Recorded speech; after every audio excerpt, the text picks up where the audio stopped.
Okay, well, basically, like I started off a moment ago, to pique your interest, I'm going to jump to the end of the talk and tell you what I do when I go to court.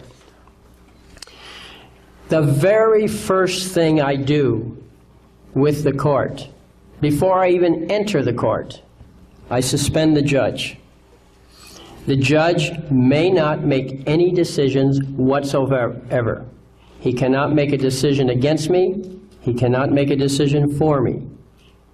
If he makes a decision against me, I'll issue a court order vacating his decision.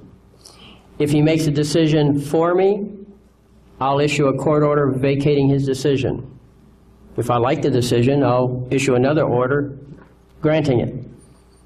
But I do not let the judge make any decisions at all, not one, okay? Not on his own. There is one case, and that case is on this CD, where the judge didn't get the message, and he issued a second decision after I had vacated his first decision. And by the way, when I vacate a decision, I don't just do like judges do and issue orders. What I do is I have an introduction to the order, which is a small course in law for the judge to read. I don't care about the attorneys. But it's written for the judge. It's written on his level, and it educates him as to why it is that I'm number one and he's number two. Then I give him the order. Okay, he gets it as a package. Now, there was one judge who didn't get the message. So what I did was I fined him for contempt of court. Okay? The Founding Fathers really understood abuse of power. They had it up to their eyeballs with Mr. King. Old King George up there, he really was having a good time with all his military coming over and harassing us, killing our people, raping them, robbing them, and not getting convicted, not punishing his soldiers. We had it. I mean, and if you want to understand the situation, just go back and read the Declaration of Independence. That's a wonderful statement of what the problem was about and why we reacted to King George. We didn't want to leave the king. We were very loyal as a people. But there were the abuses. The Founding Fathers understood this. Well, they didn't really understand it. They first tried the Confederacy. That didn't really work so well. So the Constitution was a second attempt at it. Now, in my opinion, the Constitution is one of the finest documents ever created. But it's being ignored. You see problems around you today, in my opinion, they're not because of the Constitution, they're because the Constitution is being ignored. And why is it being ignored? Because ignorance is rampant now. They do not teach civics in school anymore. The very first school that was mandatory, public school, the very first mandatory public school was populated under military supervision. The children were escorted to the school against the parents' wishes by the military, not the police, but the military.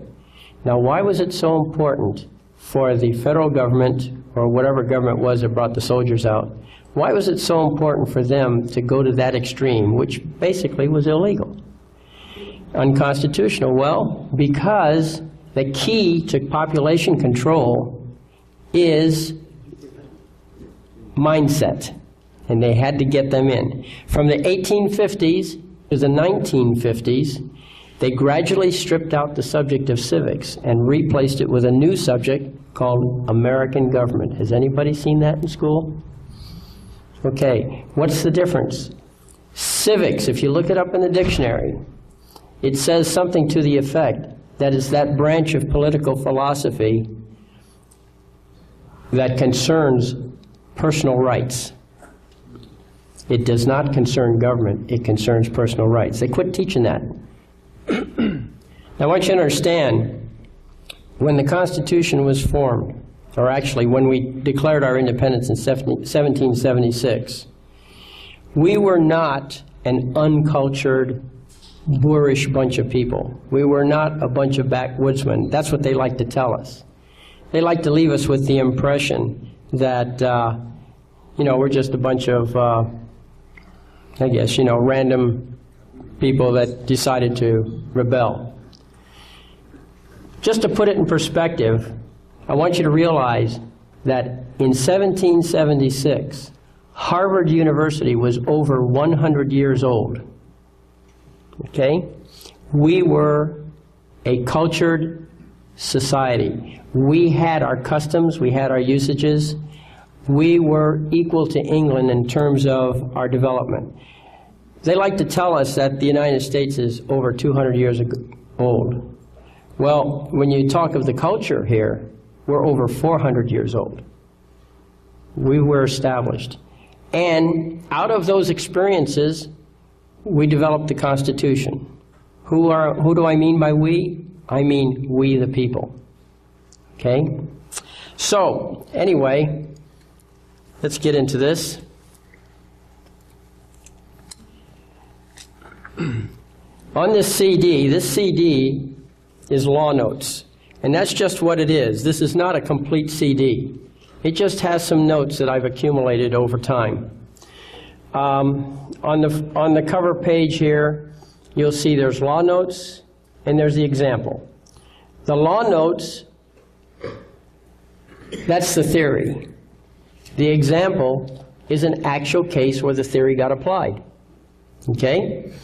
So this case involved an automobile going through a stop sign and injuring a rider on a bicycle. And it resulted in, $50,000 or $75,000 in surgery, plus a lot of ongoing treatments. Interesting feature of the vehicle code, and that is that if the driver is a minor and has a driver's license with the okay of the parents, then any accident that minor gets into, the liability is limited to $15,000. Who do you think pays the rest? The victim. The victim. It also says that the parents are limited to $15,000 liability. And on top of that, the aggregate total of the liability of both the child and the parent is $15,000. So the bottom line is $15,000. That's your limit. Victim pays the rest. That's how the statutory system seems to work. Well, this is common law. Under common law, we have a little different approach. Under common law, we look at this and we say, well, one of the principles of common law is there shall not be no remedy. There must be a remedy for every injury. So if there isn't a remedy, we can make up a remedy. Okay? That's one of the principles. Also, it's an established principle in case law that the state of California, or any government, is not responsible for what happens among the people, okay, or the citizens. They're not really responsible as long as they just pass the rules but don't participate. Okay? So the legislature makes up the rules, we call them statutes and codes, but they're not responsible, they hold no liability for those rules. Okay? Each and every citizen is responsible for his own behavior. Okay? And the state's not responsible. However, if the state jumps in and participates, then the state assumes the liability. Well, take a look at this. Here's the vehicle code. That's the set of rules. Fine. Now, do we have driver education programs? Do we have quality control experts out there called traffic cops? Okay? Do we have a number of administrative things? So what we said is, well, plus we have one more factor, and that is that this individual called the state of California is a third-party intervener. We don't care how much the child and parent are protected by the third-party intervener if the third-party intervener is willing to cover the costs, cover the liability, right? It's only fair. I mean, your common gut feel tells you that's fair. So that's what the common law is all about. Common law is common sense. It really is. What is common law? It's public opinion. What do all of you think? What would you think if you were on a jury in a common law case before you and somebody said apply common sense? That would make sense. So that's what we sued him on. This case is ongoing. We have yet to write the final judgment. We're almost there. Actually, we are there. We just have to write it. So what you have here is everything except the final judgment. But you don't need the final judgment because all the principles are on this CD, okay? I'd like to point out something else. Many years ago, there was a fellow named Cicero, and this is on the CD. I'm not going to hunt for it right now, but it's on there. Cicero said that a few men live by reason. Most live by experience. The remainder live by necessity, and the animals live by nature. Now, what he's saying here, let's start at the top. A few men live by reason. What this means is that you look at something. Here's A, here's B, and out of the A and B, you conclude this is C, okay? You hear a noise on the roof, and you conclude without looking out the window that it's raining, okay? You draw your conclusions from the facts that are before you. This approach that I'm using requires you to think. Don't ask me for an example. I already gave you one. It's called example. So when you go looking through this stuff, you're going to have to be on top of it. There's a real simple rule of law that sometimes we forget. And what it is, it's actually a maxim of law. And what it says is that the law does not protect he who slumbers on his rights. Okay? The law is not going to go out and see if you're in trouble and protect you. Now, if you don't have the intellectual power, then you're considered to be one of those who's slumbering on his rights. The law won't protect a person who's dumb. So, you'll have to, I don't know who's smart and who's dumb, but I'll tell you this. If you use this approach, you're going to have to be on top of it. You're going to have to be able to reason your way through, because if you don't apply your reasoning powers, then it won't work. They'll pull a quickie on you and you won't figure it out. The very first time I ever issued a court order was really interesting. The guy was in jail, and he asked me to help out, and I was just fresh studying this stuff. But I had formed some ideas. So he understood sovereignty, and he was careful to guard his position. So the municipal court had him and in jail, and so he moved for habeas corpus in the Superior Court. Superior Court rubber stamped a no on it. So he made a second motion for habeas corpus. They said no again. So then what he did, it was after that I got involved. And he said, he understood the sovereignty. So what we talked about it, and what we had him do is appoint me as a special master in his court. Now, a special master has any power that the sovereign will allocate to him. There's no limit on a magistrate, or a special master, I mean, if the sovereign grants it to him. So in this case, he granted me the power to take depositions, to investigate, and do a whole bunch of other stuff, and to hold hearings, okay? So while I was working on the case, we heard a rumor, jailhouse rumor, that they were going to bring his case up on the following Monday. So that Monday, I dressed up like an attorney. I had a pinstripe suit and tie. I looked very much like an attorney. And I got there early, and I managed to wangle an audience with the judge. Went into the judge's chambers, and I said to the judge, I said, I've been appointed as a special master in the Superior Court, and by the way, I had it filed and I had a certified copy in my hand. And the appointment, by the way, was made by the sovereign himself, the guy who had moved for habeas corpus, because it was his court, see? And I'll explain that in a few minutes. So he appointed me, he listened to me a moment, and I said, the reason I'm here, I'm not here to discuss the case. I don't want to impose on you in that way. I was very polite to him. But I said, there's some unusual things that are happening here, and I just wanted to give you, a heads up on it, letting you know that I'm here to conduct business, not to stir up anything. Okay? So I said, great. He appreciated that. Let me tell you something. These judges, some of them are really human. Okay? I had a little luck. As I found out later, he was much smarter than most judges. I didn't know it at the time, but it turned out this guy was really pretty sharp for a municipal court judge. But anyway, as I was talking to him, the prosecutor came in. He took one glance at me, obviously a fellow attorney, and so he started talking to the judge. And lo and behold, he's going to talk about the very same case I'm in. Now, you know that an attorney's not supposed to go in without the other party, right? So here I had him cold.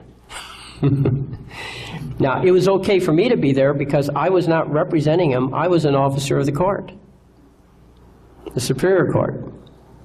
And besides, I wasn't discussing the case anyway. I was just letting him know that I had a purpose. Well, the judge was pretty sharp. He cut that off real quick. Of course, if I wanted to push the issue, it was too late for the guy. But I let him off the hook.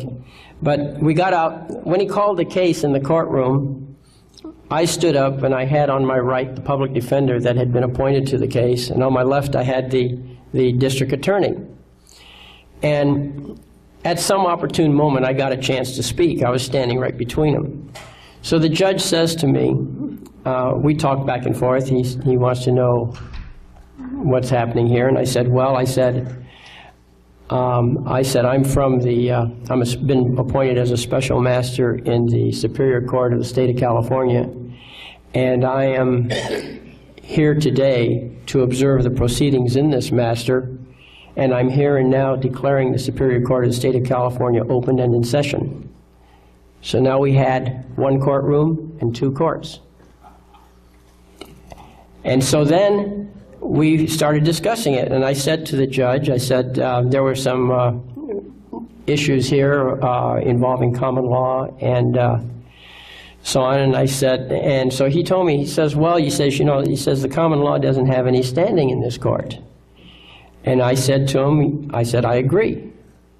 However, the Miranda decision, Miranda versus Arizona, says that where substantive rights are concerned, there shall be no rulemaking. That wasn't quite correct, but close enough.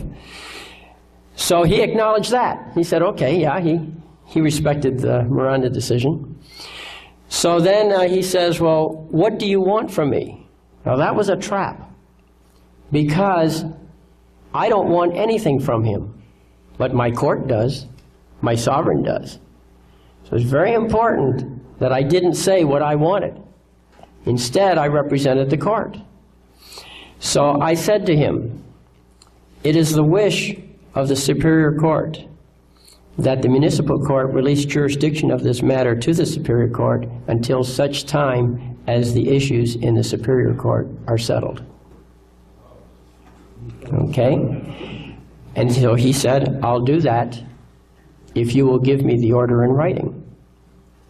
So I said, well, I came here, now I can speak for myself, see. I said, I came here with an order half prepared because I didn't know exactly how things would go, but I said, if you will recess the case, I'll complete the order and deliver it to you upon recall. So he said, great. So he recessed the case, moved on to other business. In the meantime, I went out and I hand printed the rest of it and did the copy machine thing. You know, it was quite a race there because I wanted to be back soon. So I got back there and he recalled the case. Now, before I go into what happened, I'd like to tell you something else that happened in that case. In that first session, we had a moment where we were both collecting our thoughts, the judge and I. The district attorney stood up And she said, "Your Honor, who is this man? I don't know who he is. I don't know what he's doing here." Silence. The judge just sat there and looked at her. She sat down, and then he turned back to me, and he picked up on our conversation as though she was not in the room. Now, you know how cozy district attorneys and judges are. Was that an insult or what? Now, there I was with my knees shaken because, you see, I was operating on reason. I had no experience to look to. I couldn't ask anybody what happens, blah, blah, blah, okay? It was pure, raw reason. But my research told me I was right. But my knees were shaking, believe me. I was scared because I knew I was kind of out on the, you know, on the plank on this one. So anyway, when that happened, I instantly knew I was on the right track, because no way would any judge ever treat a district attorney that way. No way would he give a third-party intervener, such as myself, the amount of time he gave. Right? You know that. But he did here, so I was doing something right. So anyway, back to the second session. I delivered the order to him. He read it into the record, and then he ordered it to be filed in the record, and then he closed the case for that moment, and that was it. Okay? He accepted the order. Now, I'm sure he was going to do some research and decide whether or not to arrest me and so on. You know, but as it turned out, it worked. And now, what I'm telling you here doesn't always work. Okay? Gandhi made it clear that passive resistance works extremely well. He beat England with passive resistance. Using passive resistance, he liberated all of India from England. We have the same thing here. These techniques, we've been pretty successful at stopping the government. We have not been successful at getting the government to pay. Why? Because passive resistance works for the government too. They say, make us. Okay, pretty hard to make it. So what you have to do is when you do these things, you have to put their paychecks at risk. That's when you get their attention. Okay? As long as they're secure in their paychecks, and you know how bureaucrats are, they're all insecure. You know, bureaucrats don't like to take risks. They're non-risk takers. And when you start suing them and including them in it and making a reasonable lawsuit to where it looks like, I might lose this one, all of a sudden their attitudes change. Also, another thing that is really, really important is attitude. Okay? Attitude is one of the key things. I do not buy into the concept that the government is evil. What I do buy into is that there's a lot of abusers in government. And my own experience has been that if you do your paperwork right, and of course if you have a high enough risk assessment on their paychecks, there are a lot of people in government who will back you up if you give them the tools to work with. There are a lot of people who don't agree with what the government's doing who are in government, but they're not going to put their jobs at risk. They will put their jobs ahead of your liberty. So you've got to give them the tools with which to protect you, because they're not going to do it on their own. And so we've had a number of turnarounds where the judge, who was a real tiger on the bench, suddenly became a lamb and sweet as pie. Why? Wasn't anything that we directly said as far as we knew, and yet he did a 180. Well, I know a leopard doesn't change his spots. Isn't that the old story? So what happened? Well, what happened, and I'm theorizing because I don't know, but my theory is that we must have got him boxed in, and somebody, one of his perhaps wiser colleagues told him, you better quiesce this thing or you might get in trouble. See, that's what I can figure. That's what must have been happened. Or they might have just told him it was flat out wrong. So all I know is that I select my target, I select my strategy, I go straight toward it as best I can, and I trust that there are honest people behind the scenes who I will never meet, never know about, but who will back me up if they can do so without risk. And how do they do it without risk? They look at the paperwork, and the paperwork's solid, and they let the guy know, hey, this is solid. Watch out, these guys might get you. You better get rid of this as fast as you can. Okay? That to me, and I count that as a win, even if I didn't collect any money. So anyway, that's my little 2 cents worth of philosophy on that subject. Well, like I said, I can't cover in great detail everything, but I'm just going to skim along and introduce you to some ideas which I think you'll like. Let's go to the law notes. Oh, well, before that, I want to tell you about the devil and Daniel Webster. Okay? This is a great little story, written in 1936, I think it was. And the reason I put this story in here is because Daniel Webster was an attorney, among other things. The real Daniel Webster. This is a fictional story. It's a great little short story. First appeared in the Saturday Evening Post in 1936. And what I like about it is the common law in action. And there's the accuser. The magistrate came in. The jury was there. It was a jury of all Americans. I think the Pirate Teach was on there, and a few other interesting guys. They were all picked by the devil, okay, because it was his court, because he was the accuser. But it's such a neat little story, and it has some very, very wise advice. By example, it has some wise advice on how to deal with a jury. So, entertaining story. I think everybody should read it, and so that's why I put it in.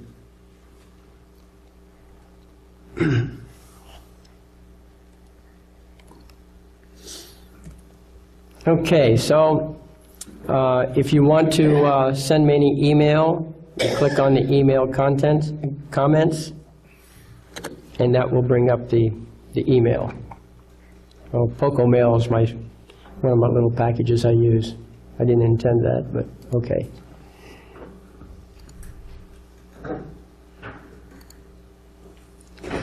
Okay. A little footnote here, totally unrelated to this, but time for some entertainment.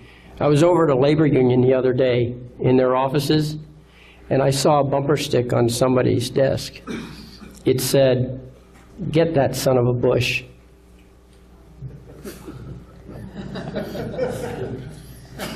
No, it said, "Get rid of him." That's what it said. Okay. Anyway, we'll go to the law notes. Now, the law notes, we have an overview, which is just a few words that are nice, but they don't mean much. We have the foundation right here, and the rest of it is supportive of the foundation, but the foundation is the most important part. If you're going to read this CD, I suggest that first chance you get, you read everything that's in the foundation, because that gives you the foundation on this strategy that I use. Okay? So let's take a quick spin through the foundation. The first thing is language and dictionaries. You remember 1984, that story? Here's a little quote from it. "How's the dictionary getting on?" Winston asked his comrade. Okay? "We're getting the language into its final shape," Syme answered. "By the year 2050, at the very latest, not a single human being will be alive who could understand the conversation we're having now." Okay? This is what they're doing. They're changing the language for us. If you look at the Black's Law Dictionary, 5th edition, I like that dictionary. The reason I like it is because it tells me what their policies are. It's not a very good legal dictionary, but it sure tells me what their policies are. I like to know what the attorneys are thinking. Same thing with the 6th, 7th, and I think the 8th is now out. That's policy. That's what they want. They're telling the attorneys what they want the attorneys to know. The 4th edition and earlier has real law in it, common law. Okay? But they're stripping out the common law. And they want to go purely to statutory law. Well, good reason. Statutory law is the law of the special interest. Common law is the law of the people. They don't want that.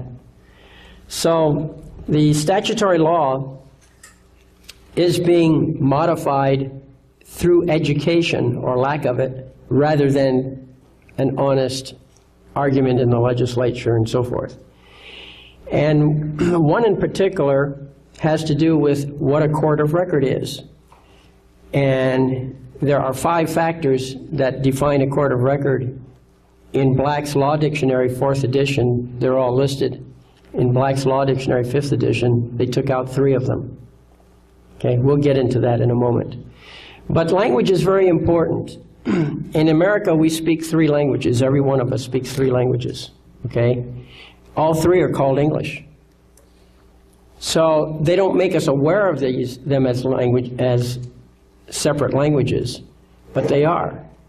Now, the most unstable form of language, the one that changes from day to day, street to street, town to town, is called slang.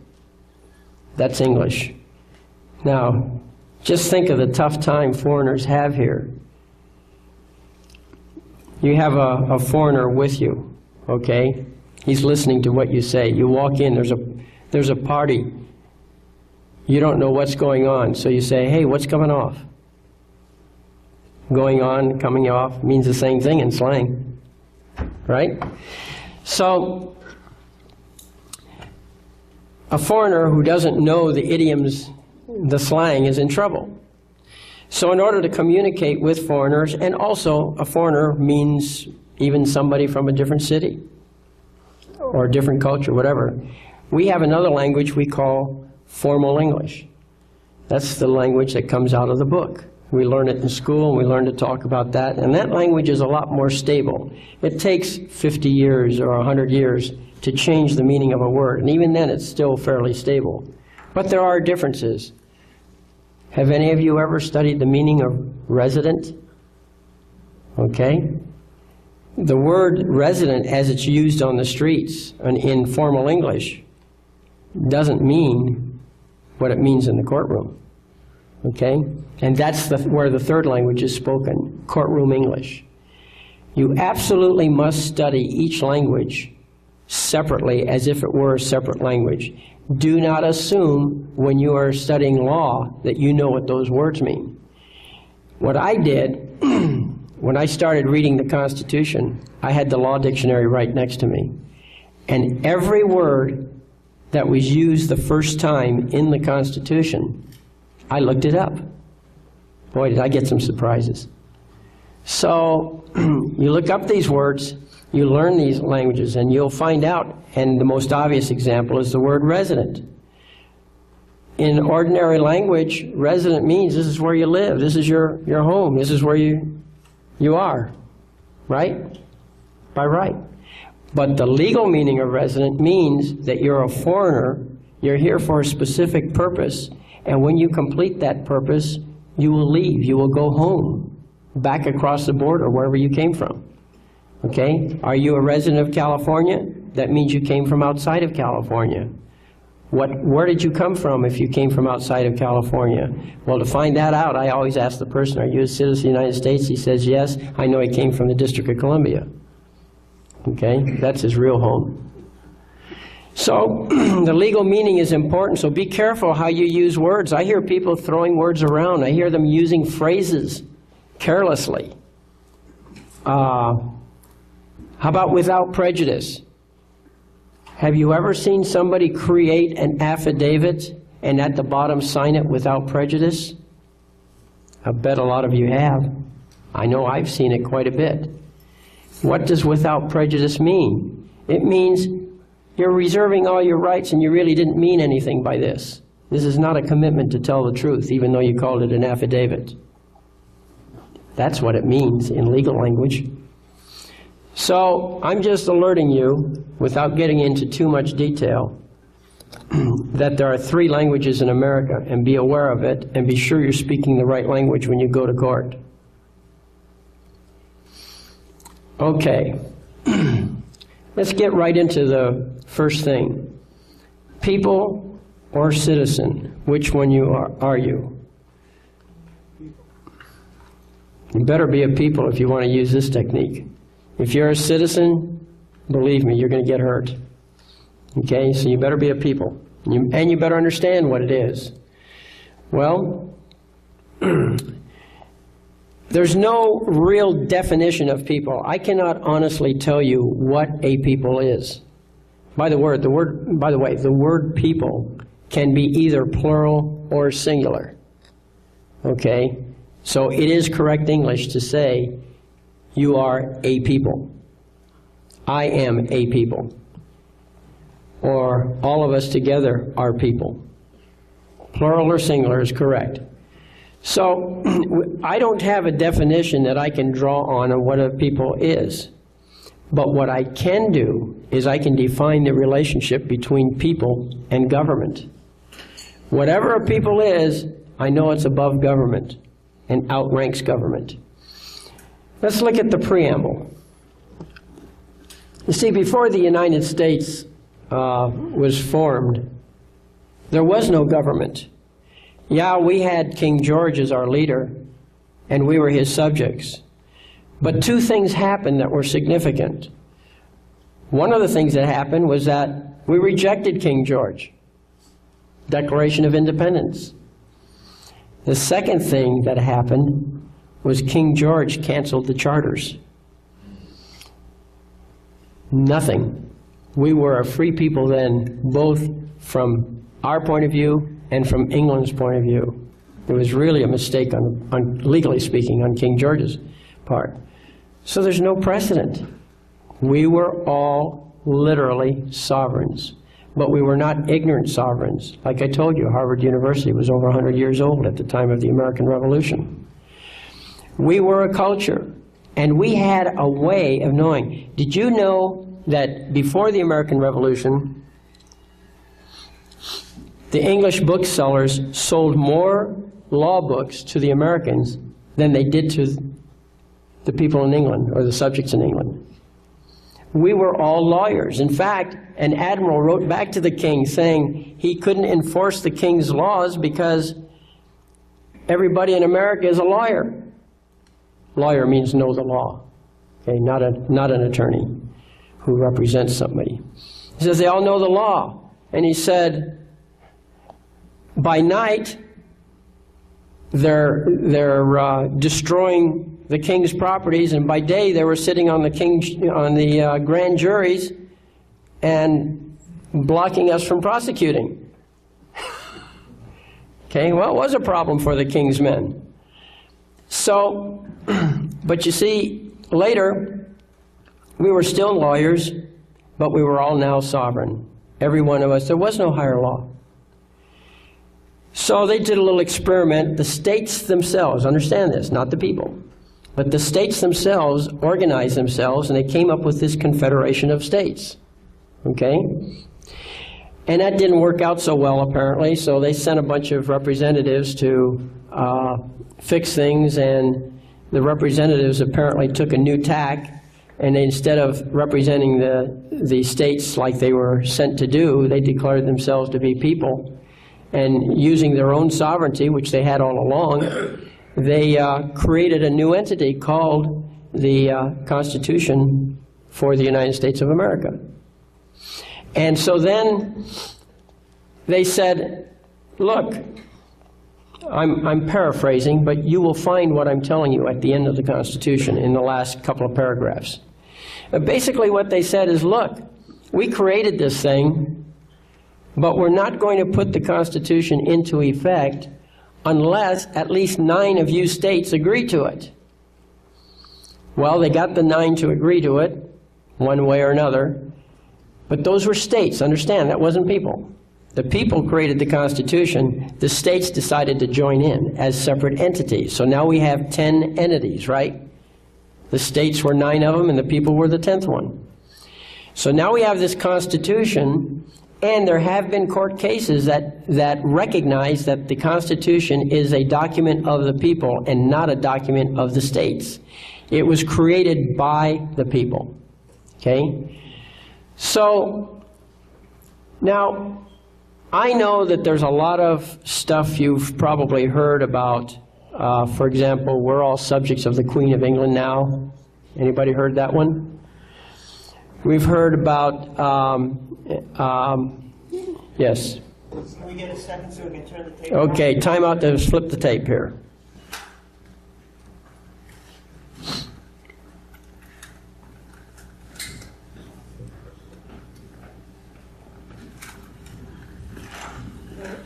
Yes, sir. Just a quick question. Is that book, The Devil and Webster? The book is on the CD that you will get. The Devil and Daniel Webster, right. Everything you see up here is on the CD. Okay. So, there's been a lot of these theories. And I'm sure you've heard people say, well, there's a big scam going on. Well, I'll tell you what, I think they're right. But I don't pay any attention to it, even though I think they're right. Why? Because when I walk into court, the only thing that means anything when I'm in court is what comes up on top of the table. And if we are under the Queen of England, they better put it on the table, otherwise it won't work. Okay? It doesn't matter what the lie is if they don't bring it out. So I pretend, because I don't know everything, I just move ahead. I pretend. We got a Constitution, we got the statutes, we got the codes, we've got the rules of court. I presume that they're all there, and I move forward as if they were real. And there has not yet been one judge or prosecutor or defense attorney who has had the guts to say, wait a minute, we have a scam working against you and you can't do that. Okay? They may have a commitment to that hidden system, but they also have a commitment to try and fool me. They can't let that secret out. So I just go on ahead and exercise it. And it seems to work. So I just don't worry about all these complicated theories. Also, I don't worry about what the specific statutes are in this type of thing, unless I'm applying it to them. Then I do worry. But it doesn't apply to me because I'm in my sovereign capacity. And we'll get into that. But here's where it comes from. You look at the preamble, okay? And in the preamble, it says, we the people of the United States, in order to form a more perfect union, establish justice, ensure domestic, and you've got a laundry list of tasks here, do ordain and establish this Constitution for the United States of America. Well, if we have a Constitution, I'm going to take the Constitution at face value in the courts. Okay? And this is legal language now. This is not formal English. This is not slang. This is legal English we're looking at here. So it says, we the people. Does it say what the people are? No. So I can't tell you what the people are. But it also says where we're from. We're from the United States. To me, that means the states that are united. We're from there. Doesn't mean I'm subject. It just means I'm from there. And in order to do this laundry list of tasks, we, the people, ordain and establish this Constitution for whom? Not for you, not for me, but for them, the United States of America. The United States is 2 words. The United States of America is 4 words. The United States is the states united. The United States of America is that 10-mile square plot of land called the District of Columbia, and all the properties that they may have own wherever they may be. That's the United States of America. The United States of America is a trust, a public corporation. It is not a country. Technically, the United States of America is not a country. The states are countries. The states have governors. How can you tell the United States of America is not a country and that it's actually a corporation? It's real easy. All corporations have presidents and a secretary and a treasurer as a minimum. Does the United States of America have a president, secretary, and treasurer? Of course, because it's a... If you read the preamble, you will see that every single element is needed for a trust. You have the trustors, that's the people. You have the trustees, that's the United States of America. You have the task to be done by the trust, it lists them there. It has the authority by which it exists, it's ordained and established. That's everything you have in a trust. So it's a trust. All corporations are trusts. Whether it's a corporation for profit, a non-profit corporation, a trust that's actually called a trust, common law trust, for example, or Massachusetts trust, or if it's called the United States of America, it's still a trust. And so, there we have it there. Now, what did we the people do? Well, we ordained and established. What's the legal meaning of ordained and established? Ordained means to make law. It is by our sovereign authority that we people authorized the existence of the United States of America. And to establish means to actually write it on paper. We created the paperwork. So we have the authority and we have the actual document for them to read. So that is what establishes it. Okay? Now, again, I don't know what the people are, but I know what the relationship is. We, the people, are the authorizers. We decreed the law. And the law is that the United States of America shall exist, and we established it with the written document. So, even though I cannot tell you what people are, or what this people is, I can sure tell you my relationship with the United States of America. And the very line of logic, the reasoning that I gave you, also applies to the state constitutions. You read them, you'll see. It says in the preambles. You know, the attorneys, you ask an attorney, what's the preamble, what's the significance in the Constitution? You say, oh, well, that's just an introductory thing. Well, actually, he's right, if you subject yourself to the Constitution. But if you stay outside the Constitution, if you decree that you yourself are one of the people, then you're outside. It doesn't apply to you. Okay? And that's my assumption. That's what I do when I go to court. When I open up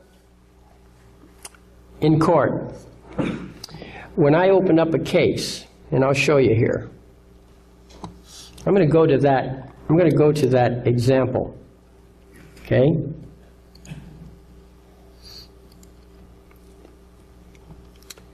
And we'll go down to the First Amendment action because the original action really wasn't any good. First Amendment action, okay? Here it is, Superior Court of California, County of Calamity. Now, the first paragraph was necessary because this is an amended action and it replaced the original action in its entirety. But the second paragraph would normally be the first paragraph. Look what it says. William Jones, hereinafter plaintiff, is one of the people of California, and in this court of record complains of blah, blah, blah. Those two things, plaintiff and court of record, that's the key. You don't have to say you're sovereign. You don't have to say God's on your side. You don't have to say that you have higher authority. You don't need it. You are the higher authority. Okay? The first part, being one of the people, that establishes your sovereignty. That's all you have to do, is you say you're one of the people. That's it. You're now sovereign. And check this out. Who's accusing you of being one of the people? Yourself, right? You don't have to prove anything about yourself. The only time proof is needed is when one person accuses another person. If somebody chooses to tell me I'm not one of the people, guess what? Now they have to provide the proof. The presumption is I am whatever I say I am. Okay? It's their responsibility as accusers is to prove I'm not one of the people. And if they try to put up some flaky contract, if they try to say, well, you have a Social Security number, you have a driver's license, blah, blah, blah, I'll say, okay, how does that make me not one of the people? Because people are sovereign automatically, say by that, if you have that label. How do you pull me out of that? It's their responsibility to prove. You understand that? Prove that I'm not one of the people. Okay? And if they say, they try to say, well, it's because of the contract, I'll say, well, where does it say that in the contract? And then they reach into some remote statute somewhere, let's say, and they find it and they say, well, this is it.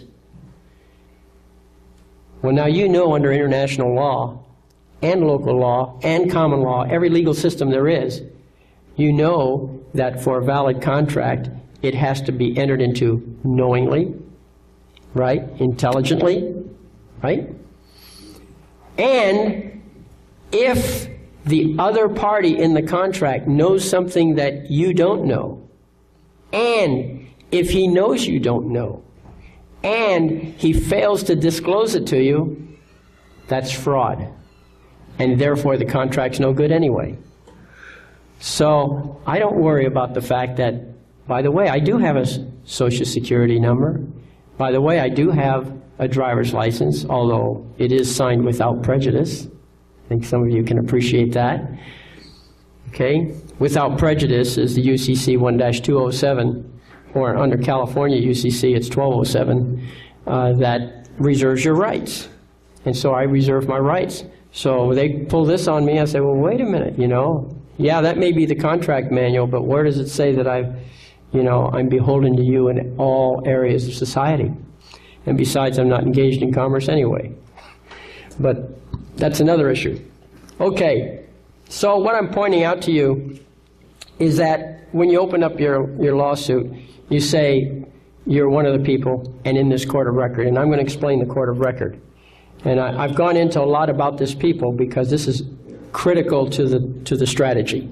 You've got to understand that if you're a people, you are sovereign automatically. You are above the government because the government it exists by my authority. That judge on the bench has no authority to overtake me unless I grant it to him. Okay? That's why I'm able to vacate his orders. That's one of the reasons. There's actually a couple more reasons. Okay, so going back to the principles, the theory, we go to the law notes. And people are citizen. Which one are you? Now, I'm going to contrast this with being a citizen of the United States, because I've explained the preamble, and now you understand that the preamble is the fork in the road. The preamble is where you choose. Are you going to go into the Constitution, under it, and accept its authority, or are you going to remain outside the Constitution as one of the owners of the country? Okay? Do you own the country, or does the country own you? Well, I go in as one of the owners. Okay, so now we have let's go further down here. By the way, I explained right here the structure of the preamble, who the trustor is, the venue, the purpose, the beneficiary. So if you want to know more, read the CD.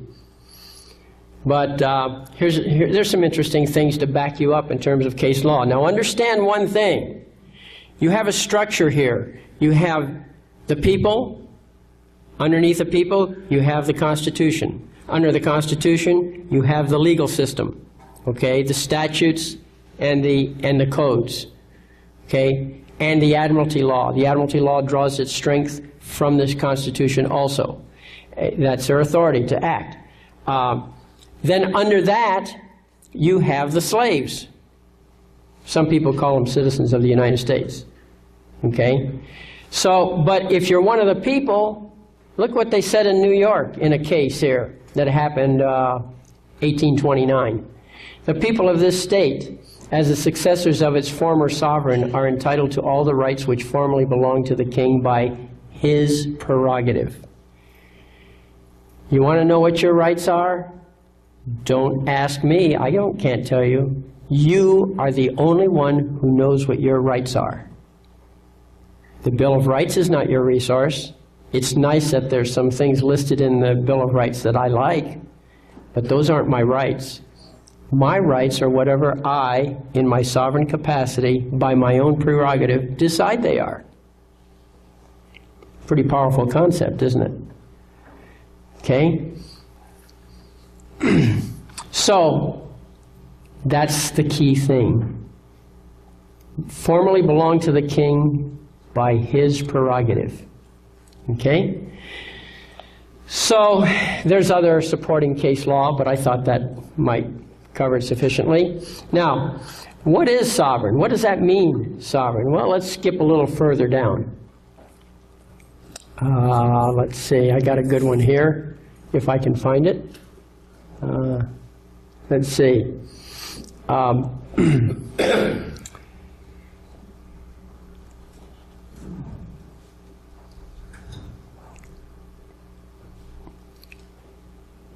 Okay, I don't find it here, but that's not unusual. I usually cannot find things when I'm, performing. But what it basically, there is a case which basically says that the very essence of sovereignty is that the sovereign makes law. Okay? If you want to prosecute somebody, you don't have to have a statute. All you have to do is say it's wrong, whatever their action is. Now, I have a personal hang-up as a sovereign, okay? I am really offended if anybody wears pink shoes in my presence. As a matter of fact, I'm so offended that I attach a death penalty to it, okay? I don't tolerate pink shoes. I hope none of you are wearing pink shoes now, because it's really a bad deal. Okay? Now, if somebody were wearing pink shoes, what I would do is I'd prosecute, of course. That's what kings do. Well, as it turns out, in our system of common law, you're entitled, as a defendant, to call in a jury. And what's the job of the jury? Well, the jury has two jobs. One job you always hear about. They judge the facts, right? Do the facts conflict with the law? They don't tell you the other one, and that is that it's your job to also judge the law.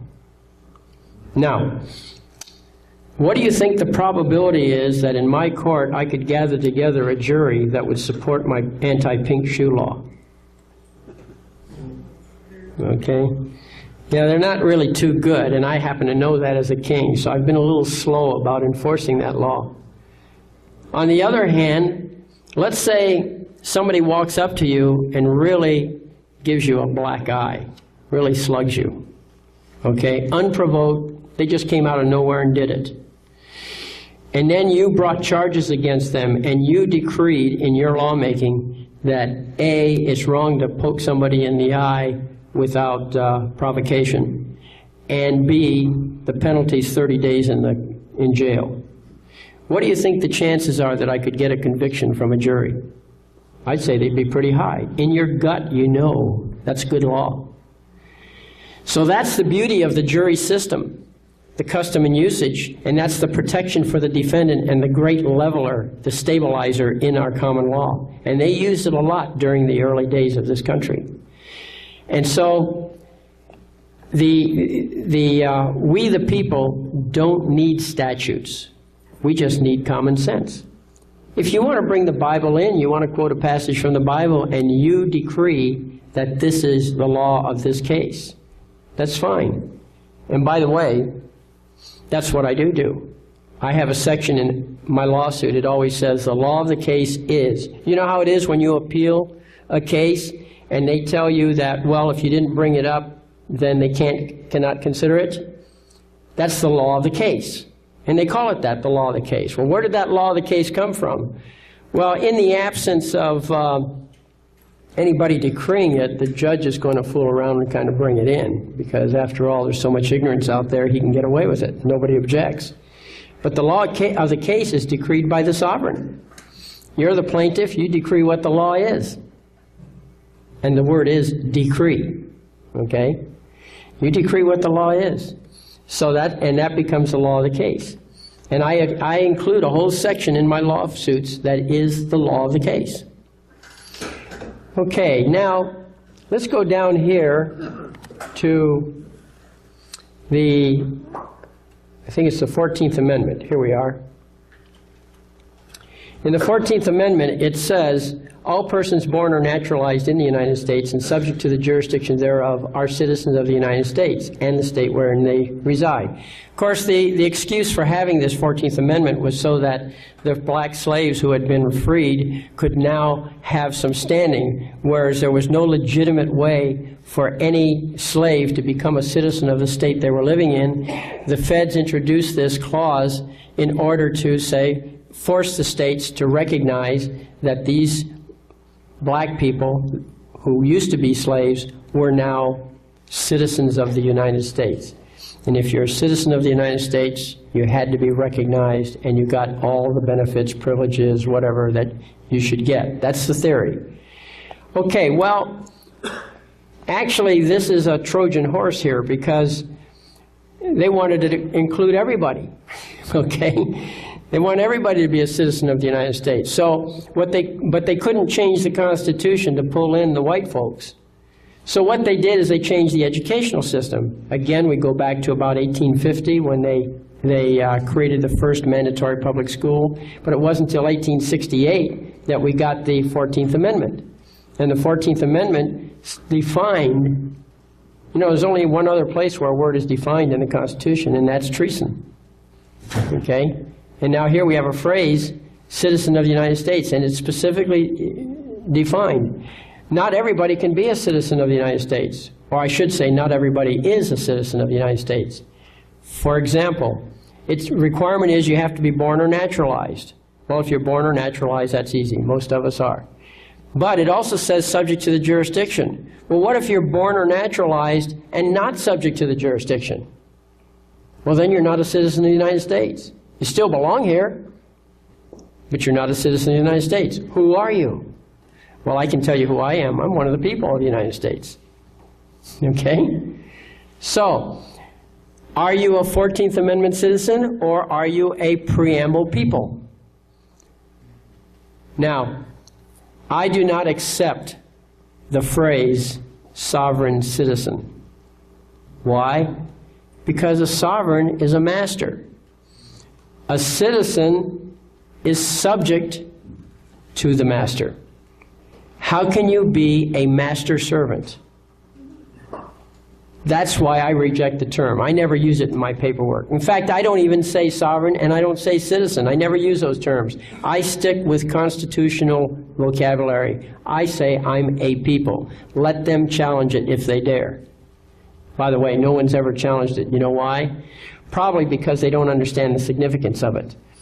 They read through this, they go blah, blah, blah. He's one of the people, you know, I say, yeah, you know, and they read down and get down to the meat of it, right? Well, I'll tell you something. Being a people of the United States is what gives me the authority to bump off the judge. Get him, legally speaking, off the bench. He's still there. I let him play the part. I actually assist him in scamming the opposing attorney. Okay? You read the transcripts. That example case has also the transcripts. You can see how the judge reacted. Check out how the judge talked before he found out he was number 2. Okay? And then compare that to how he talked in the court after he got the order, vacating his order. Big change in attitude.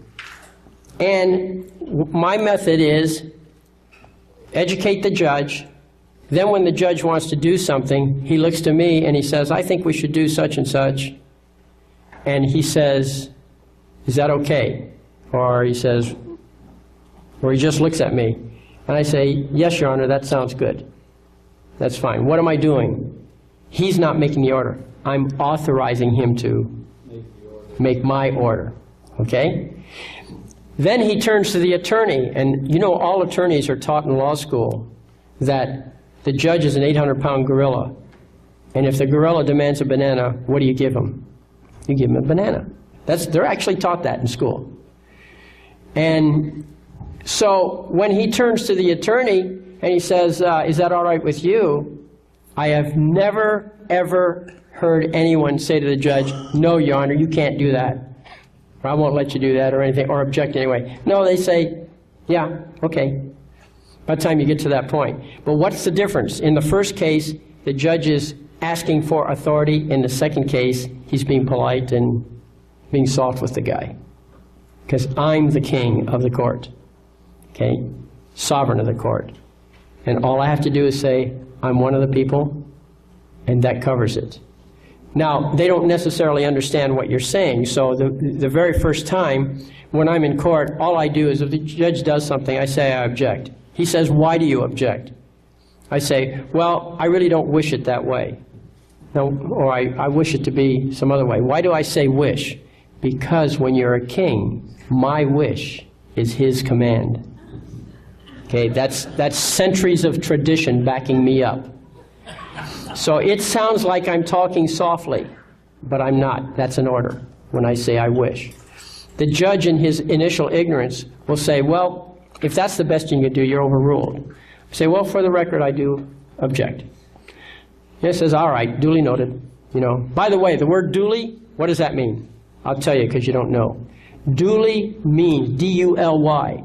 That word means that whatever it is satisfies the requirements of both the common law and the statutory law. Whenever you use that word duly, that's what you're saying. So be careful how you use the word duly. Don't use it unless you mean it. Okay? That's more legal language. Words will trap you. Okay? If you say something is duly, that opens the way for them to enforce the statutory law against you. Okay? Your own law against you, if you decree it. Anyway, so then all of my court sessions last about 5 minutes. Hardly ever go beyond 5 minutes. Why? Because I don't handle business in court. All the business is defined in the paperwork. Any questions, it's in the paperwork. That's it. And if they do something, I object. And we go through that scenario. And then after we object, we leave the courtroom. That's when I sit down and type up the orders vacating the judge's decision, if he dared to make one. Okay? It's that efficient. This case that we have as an example is about 5 years old now. But don't let that fool you. It's 5 years old because we intended to produce a perfect case. We researched everything, and we let it stretch out so that we could do the job right. It's actually, the case should have been resolved in 60 days. There were a few delays introduced. We could have resolved those faster, but we wanted a perfect example. We got the bonus of finding the judge in contempt of court. We never expected to get to that level, but we did, so you got it. It's kind of fun. Okay, we fined him $1, by the way. He never paid it. Now, a lot of people tell me, that proves it didn't work. Well, let me tell you something. You run around giving orders, you better be right, because those judges are not shy. They'll throw you in jail for contempt of court. It's a misdemeanor to put out a paper purporting to be a court order. You betcha. And what really happened was he got in trouble. I mean, he was in trouble. That was a good contempt finding. And the presiding judge pulled him off of our case and 900 other cases. We could have glued him to the case if we chose to, but we chose not to. What happened was that they assigned a new judge. They assigned him to another court in Timbuktu, different part of the county, handling only criminal cases. And the new judge, he seemed like an okay guy, but we looked up his background. We found out that this guy was their big cannon on our case. he and some other judges loved the common law. They had their own organization where that's all they do is study common law. They love it. He was a specialist in common law, and this case we had was a common law case. And on top of that, this guy, now this is a Superior Court case, this guy at one time was the presiding judge of the appellate department of the Superior Court in California. We had one of their sharpest men on the job here. But you know what? It made no difference. Why? Because he wasn't in charge. He couldn't make any decisions. You know, I like to tell people, partly because I'm mentally ill, I like to tell people that I am the world's foremost authority on how a guest should be treated and how a host should act when a guest is visiting a host in the host's home. Okay? You want to know anything about etiquette? Just ask me. I'm the self-appointed authority. I can tell you all about it. Okay? Now, there is one little detail. When I go to visit you in your home, how much authority do I have? Somewhere close to zero, right? That's the problem the judge had. He was in my home. You see? So, anyway, going back to this, citizen of the United States means that you're a 14th Amendment citizen and you are subject to the jurisdiction. People are not subject to the jurisdiction. Only citizens of the United States are subject to the jurisdiction. Okay? If you're not subject to the jurisdiction, you can't be a citizen of the United States. Now I got another one for you. In addition to all that, did you know that you can be a citizen of the United States for some purposes and not a citizen for other purposes, and the choice is yours? You decide. That's why I have a Social Security number. That's why I plan to get whatever retirement things they want to throw at me. That's fine. Because it's restricted to that specific contract. Okay? Unless there's some overt agreement on my part that I accept all those terms, and it better be knowingly, intelligently, you know, all those conditions for a good contract, they're in trouble if they try to carry it beyond the basics. So you can be a citizen. Now, how is that possible? Well, here's what happened. Back in, well, we're in the wrong section here. We're in the people or citizen, which one are you section, okay? But let's go back to, well, sovereignty, okay? And so here we quote this case again, the people of the state, you know, it's king's prerogative and all that. All right, now, here in the United States, here in California, they have a section in the government code. Now, the government code is specifically written for them guys in government, okay? The government code is not written for you or me, although it makes interesting reading sometimes, as I'm about to show you. But it's written for them. It's to tell them what the score is. These are their job instructions, okay? So what does it say? Well, this is the beautiful one right here. You're going to love this. Okay? Where did it go? Here it is. Check this out.